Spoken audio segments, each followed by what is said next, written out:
Yoga nous parle des 8 membres si on souhaite sortir de la souffrance et faire des transformations réelles en nous. Mais pourquoi 8 membres? Pourquoi on ne peut pas faire juste quelques postures, quelques respirations? Pourquoi on ne peut pas prendre juste un médicament pour sortir de l'anxiété, mauvaise estime de soi? Pourquoi yoga complique les choses? Est-ce que ces anciens sages ne connaissaient pas des remèdes simples? Ou plutôt, est-ce qu'ils connaissaient un secret qui détient la clé pour les transformations réelles et sans laquelle on ne peut pas vraiment agir sur nous? Namasté. Aujourd'hui, parlons de Chitta, le chant du mental.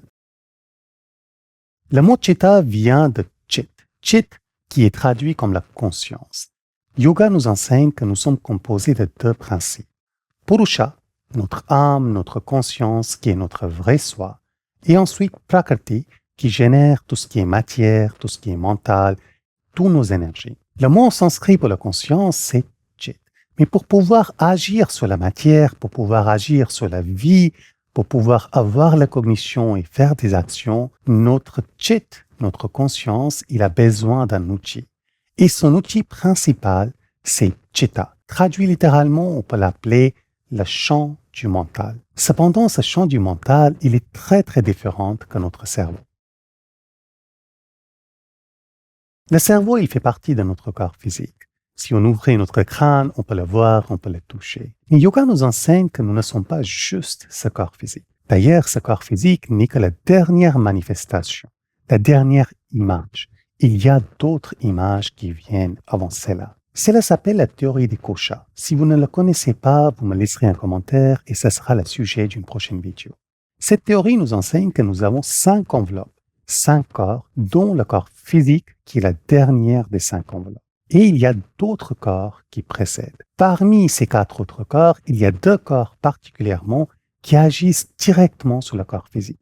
Les autres agissent aussi, mais c'est beaucoup plus indirect. Les 2 corps qui agissent directement sur notre corps physique sont d'un côté le corps du mental et de l'autre le corps énergétique. Prenons un exemple. Disons que vous êtes quelqu'un qui est plutôt anxieux, qui a une mauvaise estime de soi.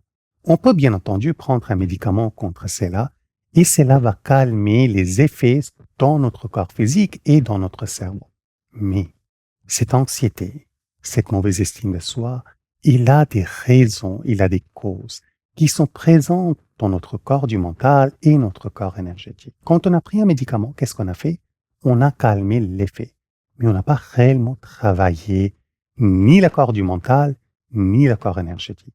Le résultat, c'est quoi? Le résultat, c'est que maintenant, notre corps physique, il a un mouvement énergétique, mais notre corps énergétique et notre corps du mental sont en train d'envoyer des gros poussées d'un autre style d'énergie et on se sent un peu déconnecté entre ces 3 corps. Alors, si on souhaite réellement agir sur nous, il est bien d'agir sur le corps physique pour soigner et calmer les symptômes, mais il est tout aussi important de pouvoir agir sur le corps du mental et le corps énergétique. Et ce travail démarre par la compréhension de ce que c'est Chitta, le chant du mental. La première des 3 composants de notre Chitta, c'est Buddhi. Buddhi qui est souvent traduit comme l'intellect, mais chaque fois on va penser à quelqu'un qui est intellectuel, on va dire, il est très bon en mathématiques, très bon en ordinateur, ou il a une grande culture, mais ça c'est pas Buddhi. Buddhi, cela vient de 2 mots, Bud et Thi.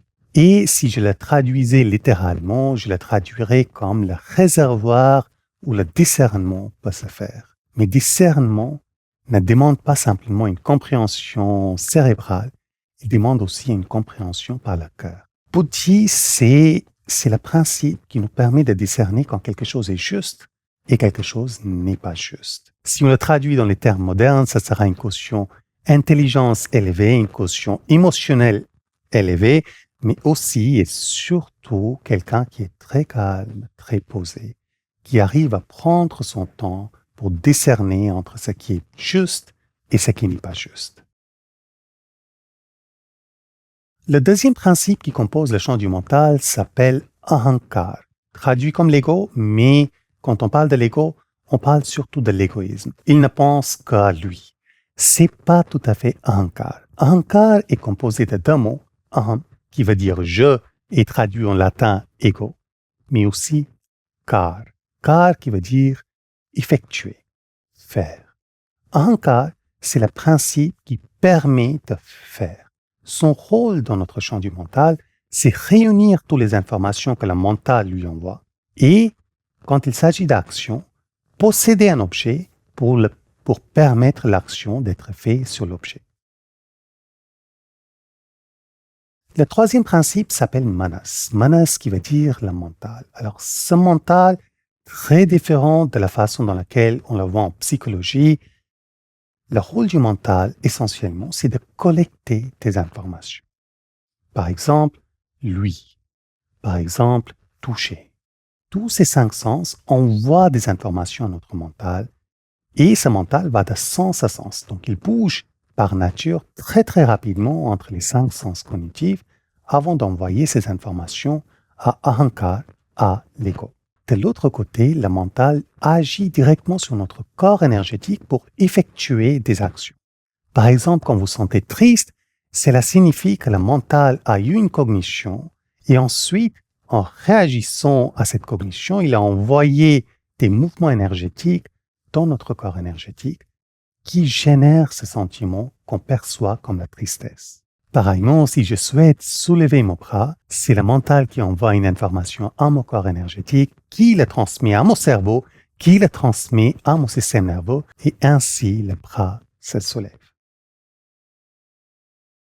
Chitta joue 2 rôles très très importants. Son premier rôle, c'est recevoir les informations, les réunir et discerner. Et le deuxième rôle de Chitta, c'est, à la suite de ces informations reçues, transmettre le message qui vient de la conscience jusqu'à notre corps physique pour que nous puissions faire l'action sur les informations reçues. Ça, bien entendu, c'est dans le monde idéal.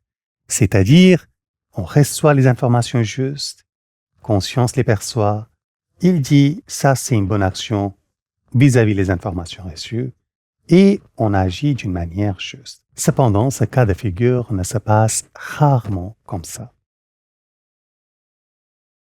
Notre champ du mental, il est soumis à l'action des 3 gunas. Si vous ne connaissez pas qu'est-ce que c'est les gunas, j'avais fait une vidéo il y a un peu de temps, je vous mettrai le lien dans la description. Mais brièvement, gunas, c'est les 3 forces primordiales. Et quand j'utilise le mot force, je suis vraiment en train de parler d'une puissance extraordinaire qui a réussi à générer l'intégralité du cosmos. Il y a donc ces 3 forces primordiales. La première, c'est Sattva Guna. Sattva Guna, c'est le principe de clarté d'esprit, principe de création. Quand Sattva Guna est prédominant, notre champ du mental fait les choses d'une manière juste. La deuxième force s'appelle Rajas Guna. Rajas Guna, c'est le principe de tout ce qui est mouvement, tout ce qui est dynamisme. Plus ce principe est prédominant dans notre esprit, plus notre mental, il est en train de bouger droite-gauche, droite-gauche, droite-gauche, haut, bas, droite-gauche, avant, arrière.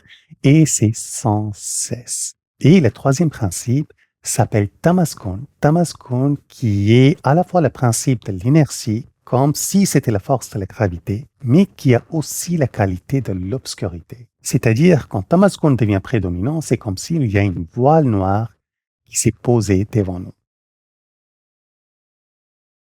Si vous souhaitez comprendre un peu mieux comment marchent ces 3 gunas, il y a un exercice très très simple qu'on peut faire. Prenez votre portable, prenez un portable, prenez une caméra, et pour la première photo, gardez vos mains très très stables et cliquez la photo. Pour la deuxième photo, continuez de bouger votre caméra dans tous les sens et cliquez au hasard. Et pour la troisième photo, mettez une voile translucente noire juste devant l'appareil et cliquez une photo. Si vous aviez besoin de prendre une décision importante de votre vie basée sur la photo que vous avez prise, laquelle des 3 photos sera la plus fiable?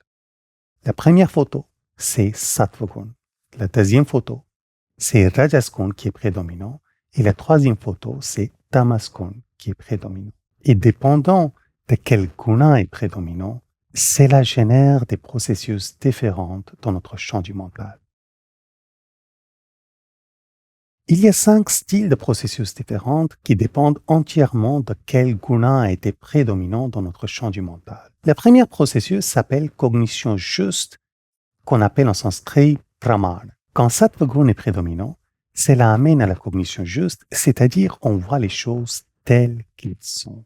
On arrive à comprendre leur essence, on arrive à comprendre la vraie nature. Le deuxième processus s'appelle la cognition erronée ou pervertie, c'est-à-dire on voit une chose, mais on la prend pour quelque chose d'autre. Cela arrive très très souvent quand il y a rajas ou tamas guna qui sont prédominants dans notre champ du mental. Le troisième processus s'appelle vikalp, qu'on va traduire comme la cognition imaginaire. Et dans ce cas-là, on n'a pas réellement vu ou perçu quelque chose, mais le mental, il a généré une image. Le quatrième processus s'appelle nidra ou somnolence. Vous rentrez dans une pièce, il y a certaines choses dont vous êtes conscient et puis d'autres choses, vous n'êtes pas conscient. Les lieux ou les choses dont vous n'êtes pas conscient, c'est typiquement la manifestation de nidra qui vient quand tamas guna, la qualité de l'obscurité, est prédominante dans l'esprit sur un objet ou plusieurs objets. Et finalement, le cinquième style de processus s'appelle smriti ou les souvenirs, c'est-à-dire les expériences que nous avions déjà eues, mais qui sont encore présentes dans notre champ du mental et sont en train de générer les divers processus dans ce champ du mental. Parmi ces 5 styles de processus, il n'y a que Brahman, la cognition juste, qui est générée par Sattva-guna ou prédominance de Sattva-guna. Et c'est ce que cherche Yoga, assurer que dans notre champ du mental, ce soit Sattva-guna qui reste prédominant pour qu'on puisse voir et capter les choses telles qu'elles sont. La vraie définition de yoga, ça n'a rien à voir avec les postures, ça n'a rien à voir avec les respirations, c'est justement augmenter Sattva-guna dans notre champ du mental.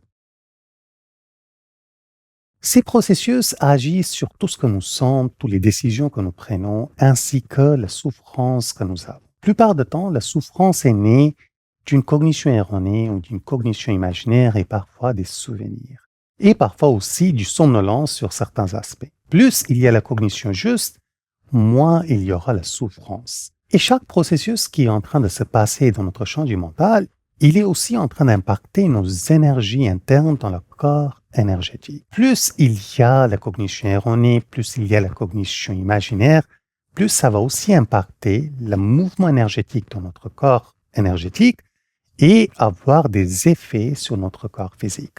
Un cas type sera mauvaise estime de soi. Qu'est-ce qui génère la mauvaise estime de soi? Mauvaise estime de soi est générée du fait qu'il y a somnolence sur notre vraie nature. Et du coup, ce champ du mental, il a généré une projection imaginaire qui est en train de nous dire « tu es censé être comme ça, tu es censé être comme ci », et il est en train de changer les mouvements énergétiques à l'intérieur de nous. Quand ces mouvements énergétiques viennent dans le corps physique, on veut faire une chose, mais finalement, le corps physique ne contient pas les capacités de la faire. Automatiquement, il y a un décalage entre ce que le champ du mental dit on est censé de faire et ce que le corps physique arrive à faire. Qu'est-ce que ça génère?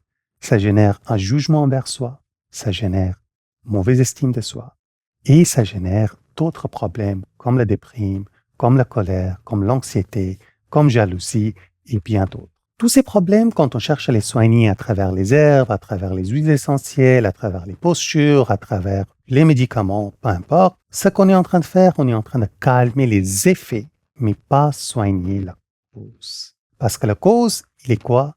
C'est la cognition erronée, imaginaire et probablement la somnolence. C'est la raison principale pour laquelle Yoga considère qu'il ne suffit pas de juste soigner le corps et le cerveau, mais il faut aller plus loin. Il faut travailler réellement sur notre champ du mental et nos corps énergétiques, et c'est la raison pour laquelle Patanjali nous parle des 8 membres. Si vous ne les connaissez pas d'ailleurs, j'avais fait une vidéo il y a un mois sur les 8 membres qui vous introduira déjà à qu'est-ce que c'est ces 8 membres. J'espère que cette vidéo vous aura aidé à comprendre qu'est-ce que c'est Chitta, qui est vraiment l'essence même de yoga. Dans les Yoga Sutras, Patanjali définit yoga comme yoga chitta vritti nirodha, la dissolution des processus du champ du mental et yoga. C'est un peu dommage qu'on ne parle pas très souvent de chitta et le champ du mental dans les cours de yoga habituels. Cependant, sans comprendre ce concept si essentiel, il n'est pas réellement possible de mettre en application la voie de yoga. Si vous avez envie d'approfondir vos connaissances sur toute cette partie philosophique, toute cette partie métaphysique et la compréhension de soi, je vous invite à regarder notre formation sur les Yoga Sutras. Avec cela, je vous souhaite une excellente journée. Namaste.